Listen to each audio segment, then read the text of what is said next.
going on, everybody? It's Samuel Kim. I'm joined with Keenan Curran and our former coach, Coach Brent Pease. This is Deep Ball with Keenan and I. We're sitting down with former football players, coaches, people who have been around the game, who want to talk about the game. And we got Coach Pease on us with today. So how are you doing, Coach Pease? I'm doing great. It's a busy time, but, we're scrambling and trying to continue to move on. So I feel like a lot of people don't get to talk to you guys. So really obviously, first off, let's start. The national championship just ended. Did you watch the game, and what were your thoughts on the game? I watched it because I'm a football fan. I mean, it was a great game, back and forth. Really kind of surprised how Illinois State came back, and then, the excitement that, Montana State won in the end. So, great game. Worked out for them. And, it's a situation, a team that we couldn't beat, and they ended up winning it. So, season's over. Let's move on. Yes, sir. Absolutely. Well, Coach, I know this is with the transfer portal and recruiting and all that. This is kind of a different time for you guys. But during this time of the year and then moving forward into winter condo and spring ball, what is your focus as a coach? Well, right now it's totally set on the guys that we brought in. Kind of, the thing about it is every year your roster is going to be different now. And, you got to go out and find the right guys. And they're not always available. They're getting hit from everybody. But the most important thing is you kind of develop your roster, build it back up. You still have high school kids that you're dealing with, and they'll come in at the set time that, when their school's over with in the summertime. But our thing is still always about getting good players, but getting the right players for the locker room too. There's good players out there, but some of them don't fit in the locker room in our situation. So that's always been a contingency of ours that we're going to be good about, and guys got to understand that. And you got to weed through. If you're looking for one, you got to go through about 6 guys to find the right ones. Coach, obviously that's a new development. Like the transfer portal NIL is still pretty new. And obviously you just spoke about, what you guys are looking for and where you guys' mindset is on that. But given that, NIL and transfer portal is so big, what are your thoughts? Coaches have all these thoughts about how it all works. What are your thoughts about what NIL and the transfer portal is? And how do you think about that whole process? Well, one, I think I'm probably, I don't know what I want to say, naive or blocked on a little bit, because I know this. I know we got certain slots we got to fill. I guess I'm more focused on, getting those spots filled, how it works out with what is available for these guys nowadays. I don't try to get caught up in the business world of things. I think, our school opted in to the revenue sharing, and and the states put a cap on what we can give out as a team. And I just, you want to make sure that the playing field for us is equal to the guys, at other schools or within the state. So, I'm all for the kids, having a situation that's going to be beneficial for them. But I think there's other outside influences that are hurting the game, hurting what really is happening. And so many kids are just, they're not progressing in the right fashion. The word development is probably non-existent anymore, because there's some don't allow for us to develop them. And it's just a money chasing situation. And, but I don't try to get caught up in that. I try to educate some young men about, what's right. I mean, I've been in that business, and I understand the coaching part of it too. And I had options in life to do that. And, you got to make right decisions along the way, because as much as we hear about all these things, there's a lot of failures involved with it also. Absolutely. Right. Development is key. And I think it's a lost art these days in kids' minds. So as we know, you've had a long journey to get here in your coaching career. I'm not going to say how old you are. Right. You don't have to say how old you are. But tell us, Coach, how did you get here? Take us through your coaching journey a little bit, or actually playing journey and then coaching journey to get here to Montana. Well, yeah. My playing journey started here pretty much. And then, had the opportunity to play professionally and I was one of those guys. I wasn't really a main stick type guy. I had a few years in the NFL, and then I bounced around to the World League when it came up, and Canada, and then picked up an arena ball. So I finally knew at one point in time I was just kind of a bounce around guy, and if I needed to get into a profession or whatever I was going to get into, that I needed to settle down and get serious about that, because I think there were other people my age that were probably moving up in the job world of things. So I, it was just, life's about timing, and it was an opportunistic situation that they were looking for a coach back at the University of Montana, and I was approached by Coach Reed, who was my coach, head coach when I played here. And so I looked into it, and I was obviously one of those situations like, we need a guy, you'd be great. We're not going to pay you, but that's fine. I was still playing football at the time. So it worked out that way that I could coach, I could play in at that time in a spring situation, and kind of start, I guess, getting my roots in the ground right there. And from there, it just kind of blossomed, and ended up coaching at Montana for 8 years and became full-time and moved on. And one time I knew I guess I learned, I didn't know, but I learned that in order to move up in this profession and what was going on at that time, you have to move. And I chose to move and go with the coach that was here, and I went to Northern Arizona, which I don't think was a real popular move by some people back here, but I had to make a decision in my life how to get some growth and move on and become better at what I wanted to do. So made that move, and then from there just kind of blossomed into other spots. And it's all really about who you know, and making good decisions and learning along the way, because it wasn't always there were rocky roads along the way in coaching, and and then you're moving a family all the time. And my wife and I had 2 kids at the time, and so my kids grew up being in that part of life. You're moving around different schools, but it's worked out well for us and them. And but from Northern Arizona, I went to Kentucky and was there for a couple of years. And Kentucky went to Baylor, and some of those decisions aren't all mine. You travel as a staff a little, depending on what the head coach wants to do. Baylor, I moved to. I went to Boise State for 6 years, which was back home for me because I grew up right outside Boise, and that was a great opportunity. The guys I played with, and I look back at some of the guys I ended up coaching. One of them's a head football coach in the NFL now, Kellen Moore. So from Boise State, got hot, went to the University of Florida. From Florida, it's that's a high standard, high expectation place. We were great one year, weren't the next. So they have opportunity. They fired a couple of us, and then I went back to the University of Washington, and went back with Coach Peterson, who I was with at Boise State, and a lot of our other guys that had coached together there. So I was there for a couple of years, and decided, I want to get back in. I wasn't coordinating then, but I want to get back in being a coordinator. So I went to UTEP, which is a great place. Not necessarily great football, but it's a great place. Tough place to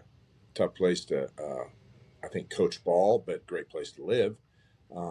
So from there, Coach Houck got the job back, and so I kind of returned back here. And since I've been here, it's been a great situation with the players, and obviously you guys. I coached both you guys, and then just being in the situation here. And I think the expectation, the standard of this place, sets it apart from a lot of places. So that's my that's my circle I made, and that's all over 27 or about 30 years, I guess. Yeah. So you talk about the expectation and the standard of Montana. Obviously, you played at Montana, so you understand what that standard and expectation was. One story I think of when you talk about expectation and standard is the first day you came in at the University of Montana. You bring us receivers into the room. Obviously, you had a stern talking to us. We won't talk about, what was said, but obviously you talked to us pretty sternly. And you basically, from what I understood, the standard hadn't been met. The standard wasn't being met from what you had saw when you were gone. What kind of influenced you to come in there first day and kind of ring us a new one and let us know a new day and age was coming in Montana football? What was that like for you? Well, I think mainly, it was, I totally remember that I think I picked like 6, 7 clips. And I can't remember some various games, or really was for the last game, but, I put it on. And I think for kids to understand that, there's an effort, and there's a certain, you guys know, as we said, 4 to 6A to B, what you got to meet per play.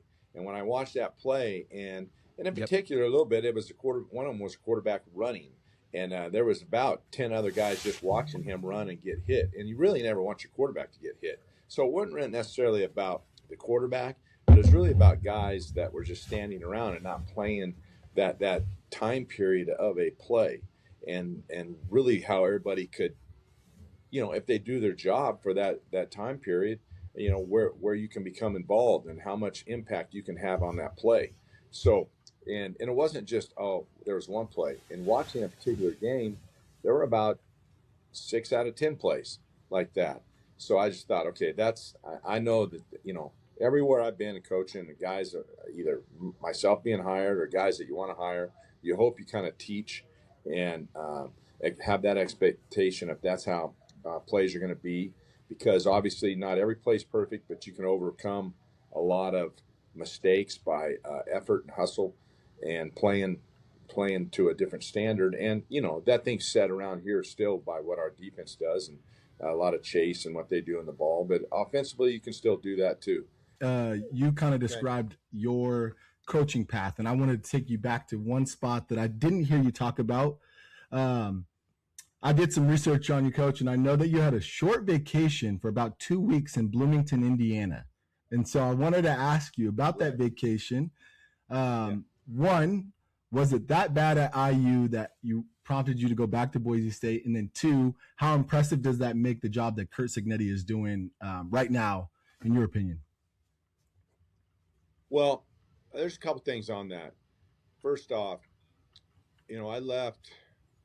It was when I was at Boise State, and a buddy of mine, Kevin Wilson, took the head coaching job there, and he was giving me an opportunity. I'd been an assistant at Boise State for, I don't know, 5 years, 6 years at that time, and I just knew that I was ready to kind of get back being in a coordinator role.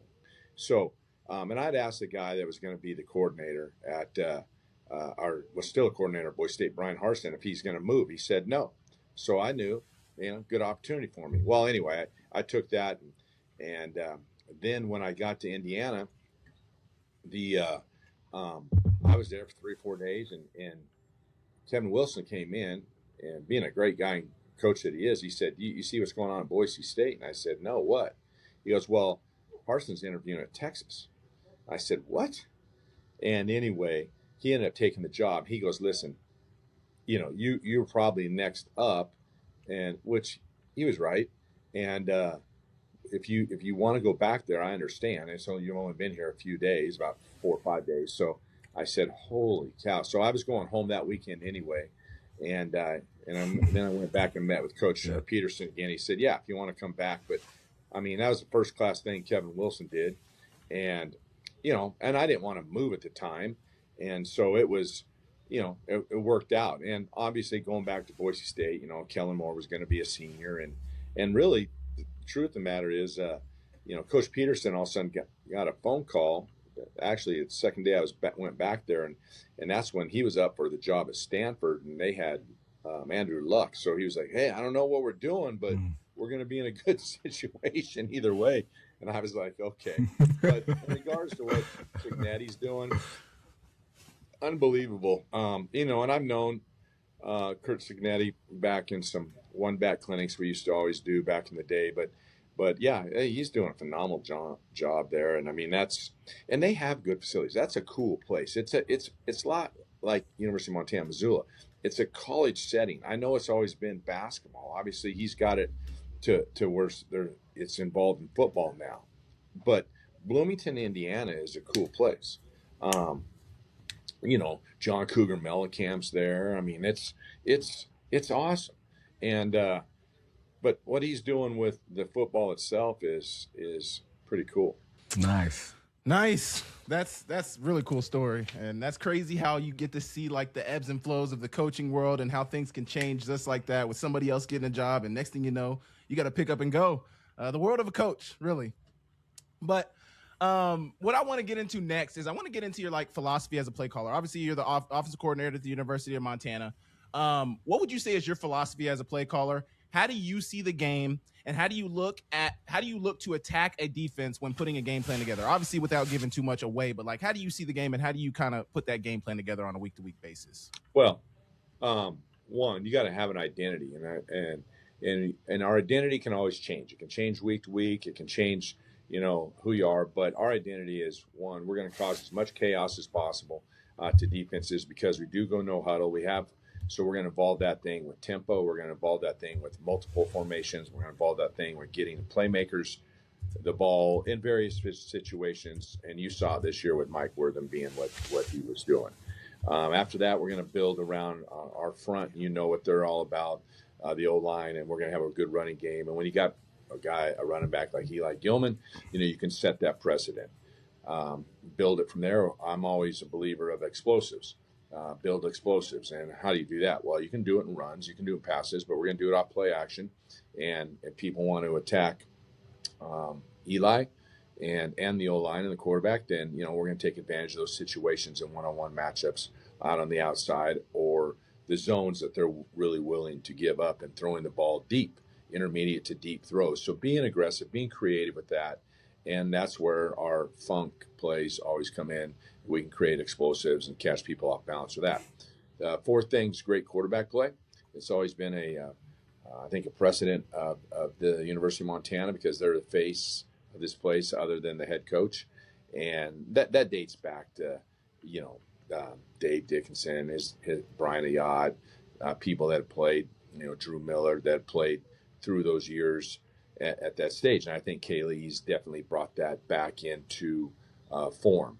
And then the fifth thing, we preach identity. We're going to be good with ball security. I'm not really into a lot of stats, got to do this in the run, got to do this in the pass. But we are all about ball security and knowing that if we take care of the football, defense does their job. We want to be in the top 10 of the nation. And consequently, being in the top 10, we've always found out that, your play into the postseason shows that. And, apply your other principles, you're probably going to be in a good spot, team-wise. As far as nice playing, play make. What was the next one you wanted to kind of hit on? Was the philosophy? Go ahead, hit me with the other part of the question. Yeah, how do you see the game, and how do you look at to attack a defense when putting a game plan together? Yeah. So, we are game planners. We have our base foundation, and we're going to put in a lot of, people ask what we are. Well, kids want to hear nowadays. I'm going to tell you what we really are. We're a single back spread offense that has NFL concepts. So why wouldn't you want to be a part of that? That's what we're going to do, throwing the ball. But we incorporate run action pass, play action pass, RPO mix. We're going to drop back and throw it. We got screens involved in it, which, all that still, you saw it in the NFL. They're all doing the same thing. We see cool plays. We're going to take and use some of those plays. We got our basis of what we got to understand in that how we're going to beat coverages. So, and seeing that, that's what I guess we're about. And saying, are we a run team, pass team? I think that can change on a week to week basis, depending on what you're going to face. We're going to use our strengths per season, per game, per halftime situation. I've gone into games and said, okay, we're going to use the pass to set up the run, and it's worked out great. And sometimes you get behind, when you're trying to run a little bit more, and you got to open up and use a lot more pass in the second half. So we're going to change. We're going to try to be, balanced in a sense that I don't look at balance being 50-50 run, 50-50 pass, because I think you have no identity at that point. But I believe in getting the ball to the playmakers, and you got to make sure that you're stretching and challenging the field of what you're doing with those, and still have some creativity and fun in what you do for the guys that are on the field.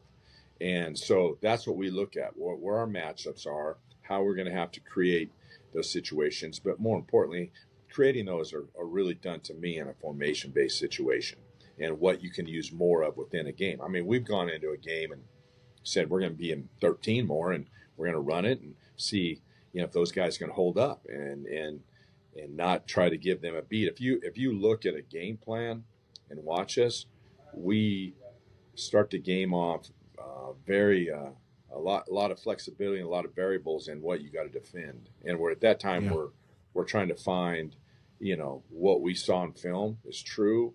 Make them try to make sure they're seeing something new and the adjustments that they have to make. But we're not the same thing over and over. I think you got to have repetitive plays within the scheme of a game. But in the other sense, I mean, we're trying to create, distractions and things that are going to benefit us and set up plays down the road. Absolutely. Thank you for the master class and yes, giving us a perspective of an OC, because sometimes that stuff is missed when people are just watching a game. So you've been known to have a very deep bag of trick plays. I've probably texted you a couple times about a beautiful trick play that you threw in. Can you take us through your mind as to when you decide to install a certain trick play for the week, and when do you know it's the right time to call that trick play during the game? I'm not going to get too deep into that, but yes. Say, without getting too right. much schematically away. Mm-hmm. Right. A bag of tricks, I'd say you're right, and sometimes you're right. It's just like it's like that show Survivor. You just reach in and see if you grab the right rock sometimes, so and see what trick you want to do. But you can use reverses, or how people are aggressive to it, how much they flow, how much they jump in immediate plays. But more importantly, it's kind of like what sets up some things. I mean, Mike Wortham sets up a lot of things because he's, people need to go. I mean, when he has the ball, they need to go get him. So how aggressive to do, it's more about messing with guys' eyes is what it is. So I think we always just, we try to figure out what's going to be best. And maybe, for example, we saw something in the Idaho State game where they came out of coverage real fast on an initial throw. So we said, we hadn't seen a play work against them, but we knew that we could set it up. It's probably going to be okay. And I've always told the guys all the time is no matter if it works or not, as long as it's not a negative. So someone like Mike's smart because he knows how to get rid of the ball or turn it into a 5-yard play and just move on from what we initially wanted to do. So you can still make it a positive anyway. But if it works, it's good. And, I think really over the years, particularly this year and probably really 23 when we went to the finals, that the plays have worked real well. I think just experience of having those, I think where I kind of got, ingrained in them was when I was at Boise State. And to be honest with you, I think earlier in my career, and that's one of the things about being a coach and moving, all of a sudden you maybe didn't have some of those, maybe you thought, but I've learned to use them, be more aggressive with them. But because up until that point in my career coaching, I wasn't. And if I hadn't made that stop and been around those people, that how we did it there, and that was part of who we were, then I don't know if I'd be, quite as aggressive or maybe like them as much. And when you have people, obviously one of you two could make a throw and threw a touchdown pass. The other one could not throw. I could make a throw. I just never was given the opportunity to make a throw. We've seen Sam throw a football. That's where a lot of people lie in the media world, because you were given the opportunity. Maybe not in a game, because we had seen what happened in practice. Oh, we love it. Number sixes usually have a pretty good idea of throwing the ball. Do not waste your opportunity, because those opportunities, those type of plays only come along once. They're not repetitive situations. So when your opportunity has a time to show, to execute that, that's when you must show it. Coach, you got to get a guy in number 6 next year that can throw the ball. You've had pretty good success, with me, then Keelan, then Michael Wortham, with guys wearing number 6 that can throw the ball. So let's just make sure that number stays. I don't know if Keelan ever threw one. Did he not? I thought he threw the ball. Keelan Keelan, I do not believe threw one, but he could throw. No? I think it was because he's left-handed. Yeah. My mistake. So, Coach, I would say, and you can correct me if I'm wrong, I would say this was your most successful season as the offensive coordinator at Montana, at least. What do you think led to all the success that we saw this season? Well, I think there's a lot behind it. To be honest with you, I didn't know about all of it. We just kind of kept grinding, and that's nothing on a week-to-week or season basis. I mean, you kind of go with playing, what you're doing and put the plan together every week. And, it worked out all of a sudden at the end. All of a sudden people brought that up. I'm like, wow. I mean, I knew we were good in situations, and that's what our objective is. So I think some of the things that make a big difference with it is having certain players. I mean, obviously having Mike Wortham, who can make a catch, put his foot in the ground and go. Eli is always, how do people stop that guy? Because a lot of his yards are second effort and after getting hit. And I think he improved with his speed factor, and he outran some people this year. And then Kaylee coming along, growing up like he did, making some key plays early in the season, and just kind of became like, this kid became so dialed in what he did and was into it every week, and just he understood the game plan inside and out, really understood defenses a lot more, what they're going to do. But if you look across the board, the guys that were still the most consistent and they had their best seasons when they need to are the guys up front. And, Botner and Klimzak at center. I mean, Liam Brown and Cannon had his best season. Everett Johnson was steady. Some of the young newer guys, but older kids like Pat Matan and that played on the right side. So those guys just being consistent, not a lot of injuries, were very beneficial to us, because you can find consistency. Guys trust each other. Guys, Brooks playing like he did and making some key catches, and him and Kaylee being on the same page. You guys know how that is when you got a quarterback that understands you and can read. And so I think there's a lot of factors. So when it comes down to it, we just, we took care of the ball, and we could we weren't repetitive in the fact of being boring. I think we hit some plays at the right time and spots, but we were still good, taking care of the ball, and then obviously rushing and throwing. Yeah. Nice. Well, you gave us a lot of joy. I know I'm the biased one on the podcast. Sam tries to stay neutral, but I was singing your praises week to week. So thank you for that. And thank you guys for your job in recruiting, because Michael Wortham was a joy to watch. This is kind of more of a fun question for you. You've coached a lot of places and you've coached a lot of guys. In all of your years of coaching, who do you think is the most valuable player that you coached from an NIL perspective? And it doesn't need to be a player that played in the NIL era, but just a guy that you were like, yeah, this guy was probably worth a good bit of money. Oh, got to be Kellen Moore, right? Or Kellen? Well, yeah, Kellen. I right? think Kellen's very special. Yeah, what he did. I think obviously the guys on the team this year, they did, Michael and Eli and Kaylee, those guys, can be in the talk of that equation, and Brooks. So difficult question, but Kellen's a guy that probably kind of getting back to the quarterback.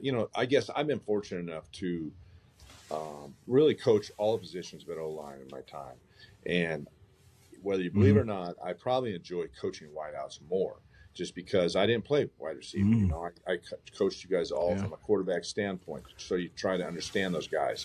I think I love coaching quarterbacks. I think it's easy for me, because obviously I played it, and then I've been around a lot of good guys at a lot of places I've been. So that's I guess the luxury of being in both those positions. And really, there's been a lot of tradition here, and how good. I'm not saying you got to have NFL guys by any means, but how well, especially the wide receiver position's been at this school. So you're just going to bring out some receivers 1 to 5. Yep, and I need you to stack rank them. Okay, Titus Young, Austin Pettis, Jeremy Childs, Samori Torre, and Junior Bergen. What? Okay. All right. What is he ranking them based on, though? Is he Just ranking them, the best player. Yeah, stack rank them as like, hey, if you have 0 receivers on your team, okay, you got to recruit these guys on your board. Where are they? Who's 1? Who's 5 on your board? Well, okay. So Austin, Titus, Samori, Childs, and Bergen. Yep. Yes. Well, I'm going with Ty. He was the fastest guy, competitive, okay. Speed kills, and it's a good thing I didn't throw John Ross in there. Well, that's your mistake. I'm probably going with. I need another outside guy first, so it's a tough call there now. Pettis or Samori. So I'm probably going to go with Samori. Woo! Had the greatest hands ever, but Samori was. I said the day I got here that guy has an NFL career. So not that anybody ever listened to me back then, but I did say that to myself. And then you got to have the inside slot guy. So I'm down to Pettis, Bergen, Childs. So I'm going Bergen. Yeah. I'm going Bergen because he can do a lot of stuff. He's smart. Okay. Nice. He knew all the positions. He can play. He plays faster than he practices. Yeah. So he knew how to manipulate. He knows how to run routes, and and yeah, it's. But the great thing about all those guys, ultra competitive. The other great thing about all those guys, ultra coachable.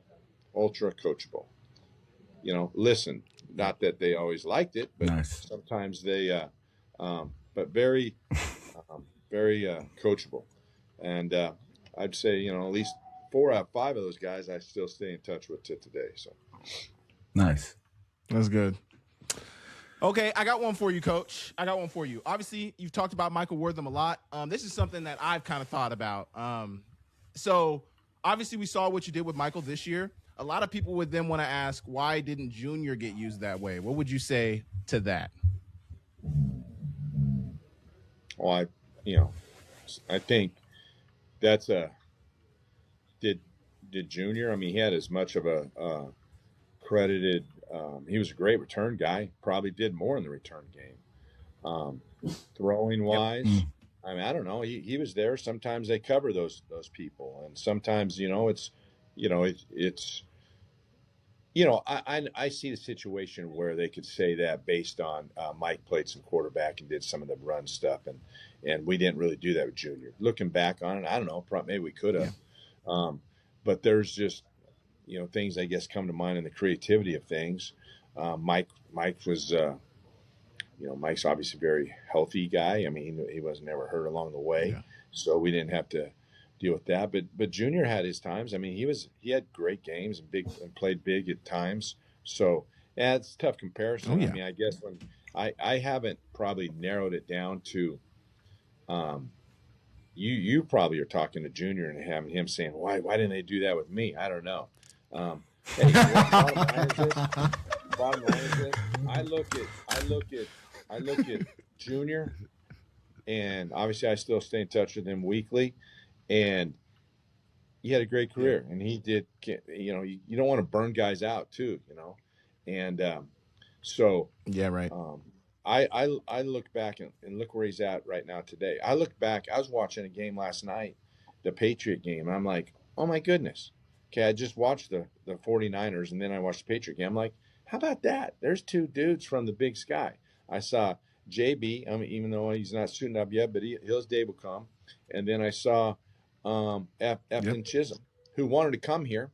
And somebody you didn't see also, Elijah Ponder. Where was he? Who's he with? He was from Cal Poly. He's number 91, the defensive end. Oh, yeah. And Kendrick Bourne. 14. He was 14 when he played against us. Yeah. But who was he 14, with who? Yes, was sir. He with the Patriots? Was he with the Patriots? He's with the Patriots. Yep, he played. Yeah. Yep. But, Efton Chisholm wanted to come here, and we didn't take Efton because we took Junior. So, but, it's great to see guys like that in this league do that. Yeah, I didn't realize. That's a nobody knew that. Yeah, nobody knew that. That's crazy.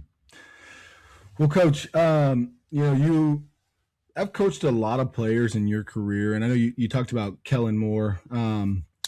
You've coached many players who have gone on to become coaches in their own right. Is that something that you can identify in a player like pretty early on while coaching them, that they maybe have a future in this? I think you can. I mean, I don't necessarily try to do that, but I think, you get a good feel of guys that kind of have that knack and how they see it. And I think you can look at it and say, I don't know, I don't know if you're interested in that, but if you are, you probably be a good coach in your day and age. Now, coaching's changed. There's a lot of people that are in coaching that I don't think they probably, intended to do that. I think it's kind of a relationship building thing, and some people get jobs that way with it. But, we got a couple guys on the team now, or even in our room that, he hasn't necessarily played a lot of quarterback, but he's the guy that saves us a lot. You guys probably don't see a lot of that, but he saves us formationally and signaling, just helping me out. Just, hey, coach, it's supposed to be this. Sometimes maybe on the call, and just kind of so dialed in that, he is like a coach on the field, and obviously that's credit to him. And but there's other guys you're like, hey, if you ever get in coaching, you probably do real well. So, but you got to let them choose their own path. Yeah, for sure. Most definitely. Well, we're going to let you get out on this one. This is our last question, but do you have a favorite coach that you've coached with or that remains a really good friend of yours to this day? I know it can be difficult to build relationships when you're on the move, but I'd imagine there are some guys that you just naturally bonded with. That I coached with? Well, yeah. Do you have any favorite coaches that with you or coach for? with? Yeah. Well, or for. I got to go. I got to go. And I actually thought about this. It was kind of unique why I was thinking about this is, when you're in a coordinator role, sometimes it's very unique on you working with the head coach, and is he an offensive guy or defensive guy? So I've kind of gone both ways. But that being said, obviously Coach Hauk, we were friends in college. And then, he went his coaching pathway. I went my coaching pathway. But, him being a defensive guy, he's still unique in the fact that, I think he's got a lot of respect and lets us do our thing. And really, people don't know this, but from his perspective, if he's got input, he sees it from a defensive side, and things are like, hey, just think about it this way. This is how maybe you can attack him or do this or do that. Really, really good stuff. The other thing is just, a guy that probably helped my career is Chris Peterson when we were at Boise State, and he's not coaching anymore, but you obviously see him on TV, and but a guy that had probably a big influence on me as a coach. Nice. Well, I want to thank you so much, Coach. Appreciate you jumping on. I know a lot of times we don't get to talk to the coordinator, so I really, really appreciate you taking out the time. Obviously, you coach both of us, so we got love for you always, Coach. You're always welcome on here with us, and yeah, good luck going forward, Coach. Coach, I'm still waiting for that model play call sheet, just so you know. But hey, I'm not gonna. It's off season, so I'm not gonna bother you about it. Did I promise you that at some time? You did promise me. I said, Coach, I would love a model play call sheet, and you said, gotcha. I said, I'm going to send you my email. You said, see, I'm going to send you an email. All right, I'll send you an email, Coach. I'll get it to you. I'm not putting what you put in it, but I'll show you how it's laid out. Hey, no, just to help me, because I'm watching those ones. I'm watching the ones last night. Like, I'm watching the Bears guy and the other guy, and I'm like, how come mine can't be portrait? Mine has to be landscaped. And I'm like, I'm not smart enough on a computer how to get it adjusted. So I need to get those guys to see how that all works out. Yeah, well, next time I'm in Missoula, I'll come stop by your office and help you out with the technology side of things. Yeah, you guys always said I was a dinosaur.